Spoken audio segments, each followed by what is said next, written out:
Hola, ¿cómo están? Espero que estén muy bien. Bueno, yo sé, entre lo que cabe en todo este cambio que estamos viviendo en este momento histórico, han sido noticias un poco raras. Entonces, yo llevo 2 días encerrados en la casa y es como, ¿what? ¿Cómo así? Que las paredes siguen blancas y todo eso. No sé, cualquier cosa que hayas notado en tu casa que antes no te habías dado cuenta. Definitivamente es tiempo de estar en casa, es tiempo de disfrutar, de disfrutar la compañía. Y si vives solo, pues es tiempo de escuchar podcasts, es tiempo de nutrirte, de leer un libro, de leer la Biblia, de si tienes Xbox te envidio, si tienes PlayStation te envidio, y si lo tienes, por favor, lee la Biblia más. Fin del comunicado. Mi nombre, como ya saben, soy Mike, conocido en la registraduría civil como Miguel Antonio. Y hoy les quiero hablar de un tema muy importante con toda esta situación que estamos viviendo. Eh, son tiempos rarísimos, o sea, estamos viviendo una pandemia a nivel mundial, estamos en cuarentena. Por lo menos los que vivimos en Bogotá, los que viven en otras partes, pues tendrán toque de queda, tendrán sus medidas, excepto los que viven en, ¿dónde es que? En México, que están como si nada. Bien por ellos, chévere. Yo me quedo en mi casa, yo estoy en mi casa. Bueno, a raíz de todas estas cosas, quiero, quiero hablar un poco de lo que está en mi corazón y en mi cabeza, dando vueltas, y es de la paz mental. Pues es un tema un poco complejo hablar de lo que pasa en la cabeza, de lo que pasa en nuestras emociones. Hay diferentes situaciones que las personas viven, como depresión, ansiedad, angustia, soledad. Y yo hoy quiero hablar de algo que para mí ha sido muy importante durante toda mi vida, y es la Biblia. Sí, quiero hablarle de la Biblia. Sé que brinco un poco, como así que la paz mental y la Biblia. Bueno, espero que al final me sigas el hilo y puedas decir, ay, ya me adelanté. Eso tenía que decirlo al final, pero no importa. Eh, para mí la Biblia ha sido la manera en que yo pude demostrarle el amor a Dios. ¿Cómo así? Muchas personas leen la Biblia para buscar un mensaje de parte de Dios para sus vidas. Yo también leo la Biblia pensando en qué me querrá decir Dios hoy. Pero al principio, cuando después de regresar a los caminos del Señor, después de mis 6 meses bailando champeta, perdido en el mundo de las chiquitecas, yo un día dije, no, tengo que regresar al Señor. Y fui a una iglesia que quedaba más cerca de la casa y en la que podía ir en pantaloneta. Y en esa iglesia yo llegué, era el Día de Amor y Amistad, y había una fiesta hawaiana. Y yo, ¡guau! Una iglesia que no es legalista, una iglesia que puedo ir en pantaloneta y en gorra, una iglesia que dan arroz con pollo en el culto. Sí, yo llegué a una celebración en el culto de jóvenes que era hawaiana y que estaban dando arroz con pollo con galletas, y por ahí vi que Dios me amaba porque me dio comida. Hay gente que tiene sus códigos con Dios, que sabe que Dios lo ama por diferentes situaciones. A mí me dan comida y yo sé que es Dios mostrándome su amor. Y cuando me encuentro plata en la calle, y cuando me pasa la sombra de un avión, y así, cosas raras. Eh, yo estuve en esa reunión y yo siempre he querido ser diferente. Yo siempre he querido ser como esa persona que tiene sus cosas diferentes, que la gente dice, wow, este man cómo lo hace. Todo eso, o sea, lo que decía al principio, la necesidad de ser importante. Eh, y yo decía, no, pero es que Juan 3:16 se lo recitan a todo el mundo. A mí, Dios, si tú me vas a mostrar tu amor, dímelo por otra forma. Y ¡tas! Pasaron, predicaron, hablaron de Juan 3:16, el versículo perfecto para hablar de en amor y amistad. Lo dijeron, el que no se lo sabe, definitivamente se tiró el curso de Cristiano 1 y lo voy a recitar. De tal manera amó Dios al mundo que ha dado a su único Hijo, para que todo en que en Él cree no se pierda, sino que tenga vida eterna. Así, se dice la Biblia. Entonces, todavía me acuerdo de lo que dice ese versículo. Lo dijeron y yo todo como, ay Dios, otro versículo así más especial. O sea, la persona estaba orando, lo dijo y yo todo como, ay, más especial. Y de pronto se me acercó otra persona y me dice, oye, es que Dios te está mandando a decir eso porque en serio Dios te ama. Y comienza a llorar. Entonces yo, el cristiano que quiere ser más irreverente, relevante, diferente, el que se sale de los esquemas, comenzó a amar a Dios con el mismo versículo con el que comenzó a amar a todo el mundo a Dios. Y entonces, ahí les dejo el dato. Dios empieza por lo básico. Entonces comencé, me apasioné por Dios, comencé a ver a Dios en todos lados, a decirle, Dios, si tú estás conmigo, ven, yo quiero conocerte más, yo quiero que estés conmigo, y pon el semáforo en verde, porque allá está un mañero y no quiero que me robe. Y entonces, pum, el semáforo en verde y podía salir corriendo. Comencé a ponerle señales pendejas a Dios, como, ay Dios, está haciendo sol. Yo me crié en Cartagena, ya les dije, yo iba a la universidad a las 12 del día con tronco de sol. Entonces yo decía, Dios, mira, está haciendo sol, no traje paraguas, ni siquiera va a llover, Dios, una nubecita así como con Israel. Y pum, se ponía la sombrita y yo llegaba a la universidad y pum, se volvía a prender el sol. Y yo era como, uy, sí, listo, Dios está conmigo.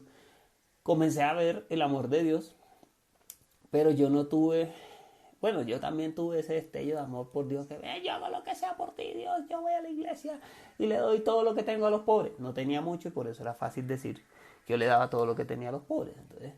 Entonces ya bueno, comencé. Después me di cuenta que no tenía mucho que darle a los pobres, entonces dije, Dios, yo quiero demostrarte mi amor. ¡Pum! Comencé a leer la Biblia. Y para mí leer la Biblia se convirtió en una muestra de amor hacia Dios. Pero también fue la manera en que descubrí que Dios es como si se escondiera detrás de una puerta entreabierta esperando a ser encontrado. O sea, Dios se esconde de los hombres, pero deja las pistas para que uno lo encuentre. Y todo eso está en la Biblia. Entonces me llené de Biblia, comencé a consultar Biblia, a preguntar, ¿cómo que esto? ¿Por qué lo otro? Estudiaba más la Biblia que en el colegio y que en la universidad. Eh, pero, pero también trataba de ser responsable con esas cosas y no, en noveno no me fue tan bien, pero bueno, no me tiré el año, lo pasé, pero en repechaje. Bueno, comencé a leer la Biblia, comencé a crecer y no sé, un día caí en cuenta o me dije a mí mismo que si yo pusiera en práctica el 10% de lo que sabía de Biblia o lo que sé de Biblia, seguramente sería un santo. Pero no lo hago, entonces de nada sirve saber tanta Biblia y no ponerla en práctica. Pero también sirve. Eso es contradictorio lo que estoy diciendo. Sí funciona. Entonces ya van a ver por qué sí funciona leerse la Biblia varias veces al día y leerse la Biblia completa de pasta a pasta, aunque uno no entienda por qué Gedeón tomó el agua del río como la tomó y los otros no, y quedaron 300 y todo eso. Aunque uno no entienda, toca leer la Biblia. Entonces, yo comencé a leer la Biblia, comencé a pensar mucho en la Biblia y me di cuenta que la tomé como un recurso, no solo literario, sino como un recurso de consejo. Crecí, comencé. Esa historia después se la cuento, ya me vine a vivir a Bogotá. Cuando llegué a Bogotá, yo me vine a vivir a Bogotá también, inspirado por mi hermana, la del medio, porque ella vive en Nueva York y ella se fue para allá sin nada, o sea, se fue sola y ahora está viviendo allá y lleva como 10 años viviendo en Estados Unidos y está súper bien, gracias a Dios. Pero ella conoció a Dios y ahora mismo lo conoce de una manera diferente a lo que lo conocemos nosotros. Entonces ella me dice que ora y todo eso y yo le creo, porque pues es relación con Dios.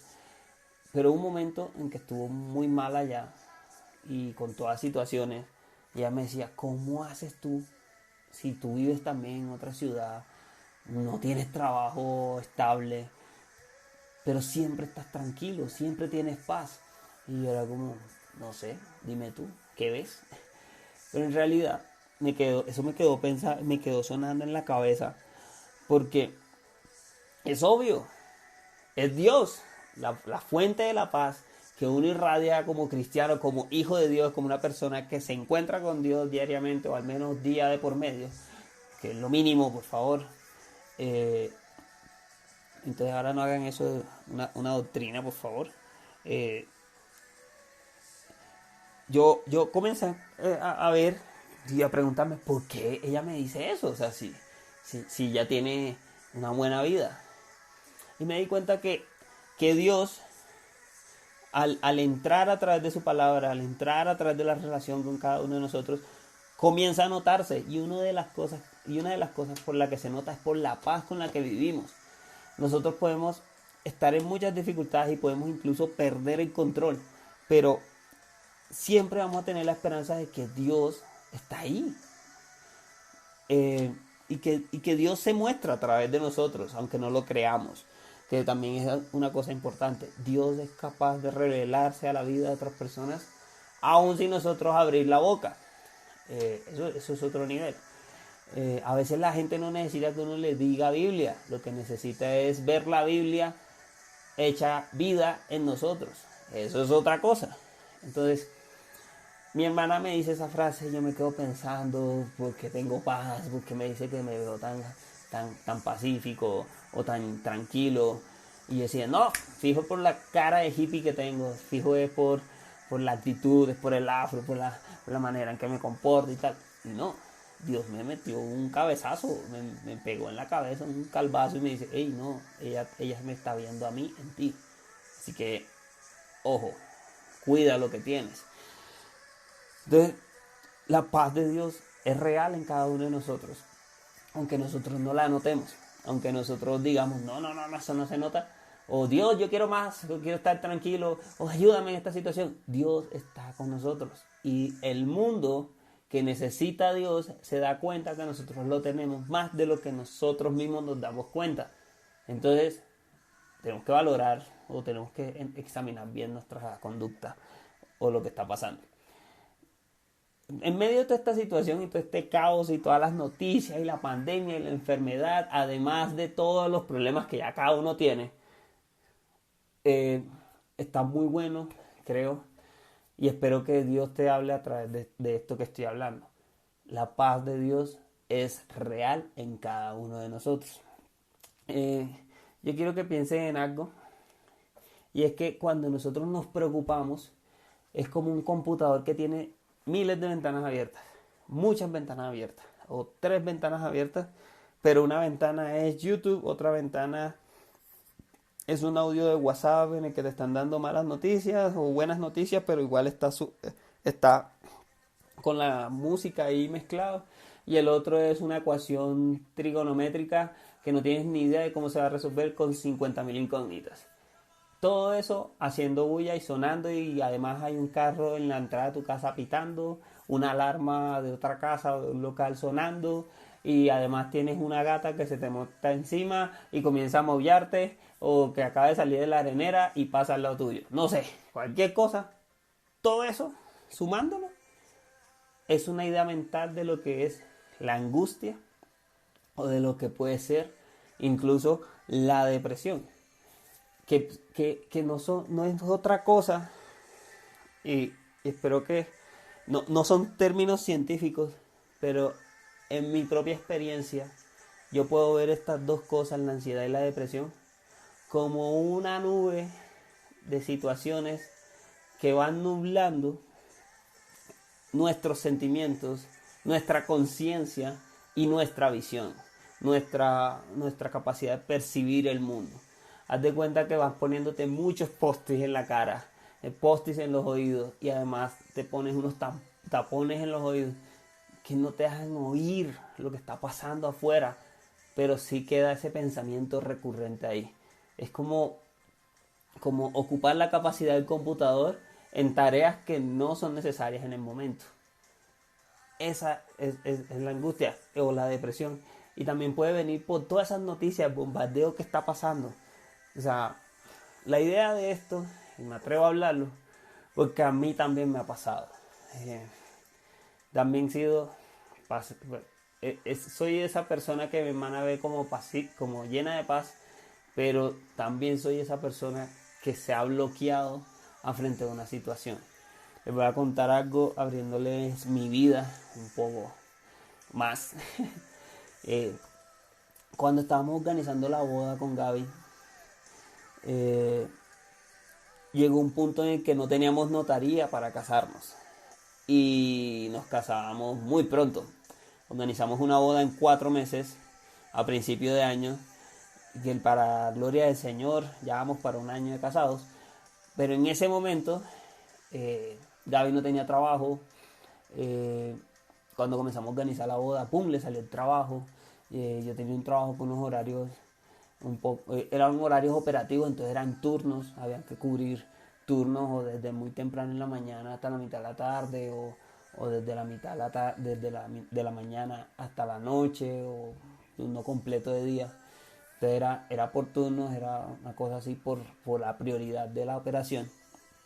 Y yo, bueno, fui a averiguar la notaría y teníamos varias notarías y yo estaba súper estresado, abriendo ventanas y ventanas emergentes y abriendo cosas y pensando y procesos y tareas inconclusas y que el hotel, que la ceremonia, que la luna de miel, que la notaría, que el vestido de Gaby, que el presupuesto, que el restaurante.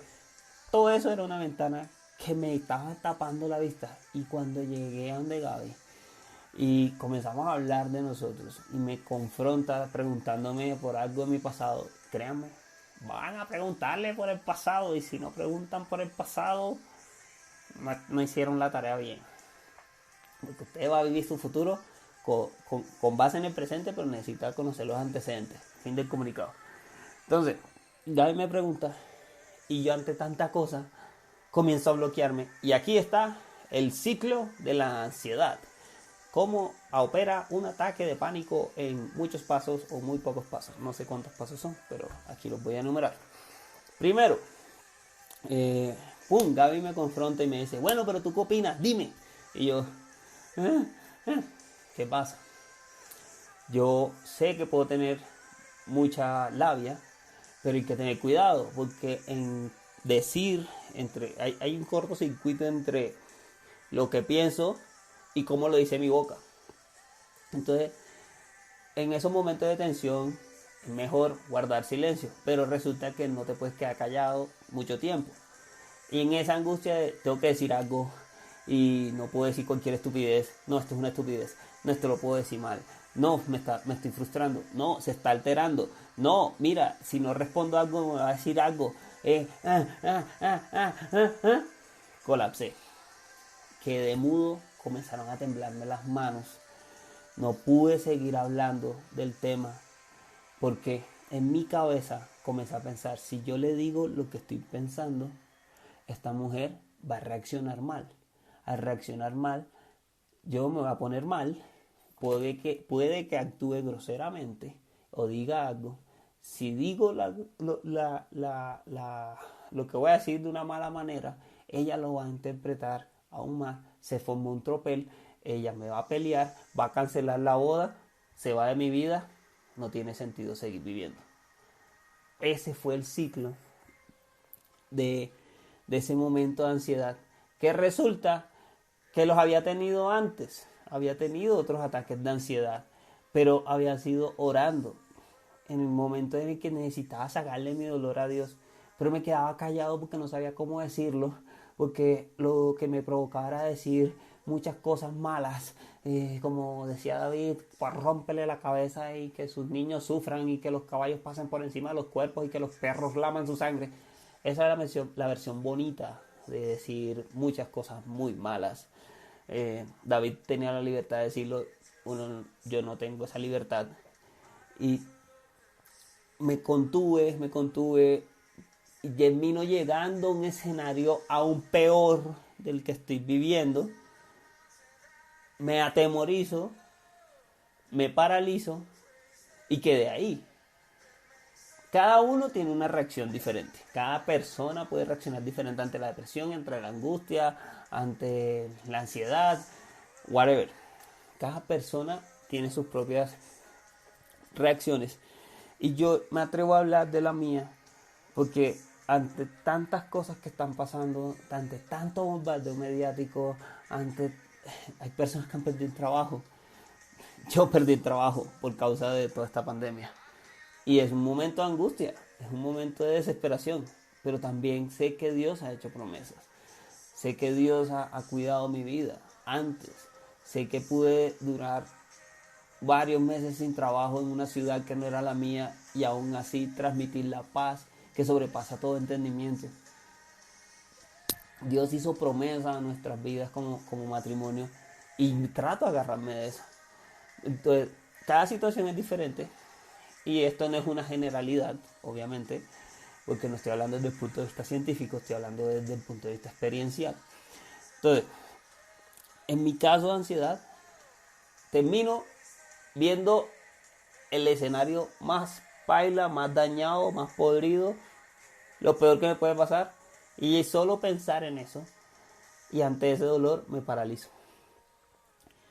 No solamente lo veo en personas del común, como es mi caso, sino que también lo veo en la Biblia, y con él lo veo en el pasaje que narra la Biblia de Elías, del personaje bíblico, del que hizo caer fuego del cielo, el que le decían en Tibita que no sabía de dónde vino y para dónde iba, pero que Dios se lo llevó en un carro de fuego. El profeta que destruyó la idolatría en Israel, el que mató a muchos otros profetas de Baal, el que hizo caer fuego del cielo, es man era brutal, el que paró la lluvia, el único que se atrevía a hablar de Dios ante una reina que lo quería matar como Jezabel. Y que precisamente al final de hacer ese milagro le dice, ese man va a morir. ¿Qué pasó? Lo cogió cansado después de hacer un gran milagro, pero lo cogió cansado, lo cogió con la mente, con las barreras abajo. Y a esa amenaza le mató, lo llenó de angustia, lo deprimió, lo envolvió y no permitió ver lo que estaba pasando, todo lo bueno que estaba pasando a su alrededor. Se va, sale corriendo, se esconde en una cueva, en la cueva se echa la pena, se echa a dormir y a deprimirse. Cada quien tiene su método para deprimirse, hay gente que se deprime en la calle y hay gente que se deprime en la casa. Como les digo, es una cosa muy personal. Pero algo que me impactó muchísimo y lo pude recibir de un podcast de Irwin McManus, en el que habla acerca de la población de Los Ángeles, que está llena de gente que es exitosa en su vida, pero por dentro están podridos, porque necesitan un Salvador, pero no corren al Salvador, o no ponen la mirada en el Salvador. Él decía, Elías en la cueva es la ilustración perfecta para demostrar que aún en medio de la depresión y aún en medio de nuestra ceguera por causa de la depresión o de la ansiedad, Dios está y está dispuesto a abrazarnos. Lo digo porque muchas veces cuando estamos en ese punto es como, no, yo estoy solo, estoy en la mala, no puedo seguir, no puedo avanzar, no puedo ni siquiera escuchar las palabras de las personas que amamos, porque es como si nos pusieran un velo, como si nos pusieran un ensordecedor, nos mataran las emociones, nos volvemos torpes con nuestras emociones, nuestros sentimientos, con nuestros sentidos. Pero aún en ese momento en el que esa condición de depresión o de ansiedad nos aísla, Dios está ahí. Y es real, porque no solamente dice que Dios se le acercó y él pudo identificar a Dios y tomó la decisión de escuchar a Dios, porque decidió escucharlo en el viento apacible. Dios entró, le dio de comer, lo cuidó y en ningún momento Dios le dijo, hey, ya, quítate eso, hey, ya, no, eres una mala persona por estar deprimida. No. Y en este momento también quiero decir esto, no, no somos malos humanos por deprimirnos. No somos, no somos malos, no somos el desecho de la humanidad por sufrir un momento de depresión, un momento de angustia. No somos, no somos desechados, no somos echados a la basura o apartados por hacer eso. No. En ese momento Dios también está ahí para abrazarnos y decirnos todo está bien. Y ante esas situaciones, y que a mí también me ha pasado, recuerda y recordemos, la depresión nos dice que no valemos, la ansiedad dice que no valemos lo suficiente como para seguir adelante. Pero en ese momento en el que la depresión o la ansiedad o nosotros mismos nos decimos que no valemos, Dios siempre va a estar dispuesto a darnos el alimento que necesitamos y cuidarnos en ese momento. Entonces, estamos pendientes de eso. Y para terminar, me gustaría darle unas recomendaciones que a mí me han funcionado. Yo sé que cada uno de nosotros en un momento de crisis actuamos de diferente manera. Hay gente que ante un ladrón se le tira encima y lo levanta pata, como hay otras personas que se asustan y entregan todo antes de que el ladrón les pida algo. Y así, un incendio, hay gente que se mete al fuego a ver si puede rescatar algo, hay gente que sale corriendo, hay gente que va a buscar agua, hay gente que se sienta a ver cómo se consume todo. Hay diferentes tipos de personas y de reacciones, pero según mi experiencia, yo quiero recomendarte 3 cosas. Primero, llénate de Biblia. Y no necesariamente, bueno, no necesariamente, no. Sí, también en el momento del ataque o del momento gris, de la depresión o de la angustia, tratar de recordar la Biblia o de incluso tomarla y leerla y obligarnos. Pero creo que también es necesario un trabajo previo. Y ese trabajo previo es hacer nuestro tiempo con Dios leyendo la Biblia. De escudriñar, de preguntarnos, de tratar de memorizar la palabra de Dios para que en ese momento podamos tener algo de donde agarrarnos. Es un trabajo tanto previo como en el momento. Es necesario tener la Biblia a la mano, así sea en la mente. Lo primero que debemos hacer es refugiarnos, buscar, tratar, forzarnos a tener algo de Biblia en nuestra cabeza y en nuestro corazón. Lo otro, ayuda profesional. En mi caso, en ese momento en que me dio la crisis al frente de Gaby, Gaby anteriormente pudo visitar a un psicólogo, pasó por un psicólogo en su momento. Y cuando vio que a mí me dio el ataque de ansiedad, lo identificó y me ayudó de una manera profesional de acuerdo a lo que ella ya sabía. Entonces, sí, expongo un poco de lo que también es Gaby, pero lo hacemos porque queremos llegar a un tercer punto y es, puedes contar con nosotros. Instagram, el que tenga WhatsApp, el que tenga Facebook, pueden contar con nosotros, pueden contar con nuestra ayuda, puedes contar con nuestros oídos, puedes contar con nuestras manos, con nuestros brazos, puedes contar con nosotros para escuchar, leer y espero no ser los únicos con los que puedas contar. Espero que todo esto nos concientice en que hay personas, habemos personas, o hay conmigo personas que podemos sufrir de esto, que podemos ser atacados en cualquier momento y que a veces lo único que necesitamos son unos brazos que nos digan todo va a estar bien. Entonces seamos esos brazos, pero también sepamos que hay personas que están dispuestas a abrazarnos en ese momento. Entonces mis 3 recomendaciones experienciales, empíricas, son: llenémonos de Biblia, busquemos ayuda profesional, preferiblemente, sino alguien que sepa cómo ayudar en ese momento. Y recuerda, no estás solo. Cuentas con nosotros como familia, cuentas conmigo. Pues, y sé que también hay personas que están dispuestas a ayudar si lo necesitan. Entonces levanta la mano, no estás solo, vamos a lograrlo y nos vemos en el camino. Chao.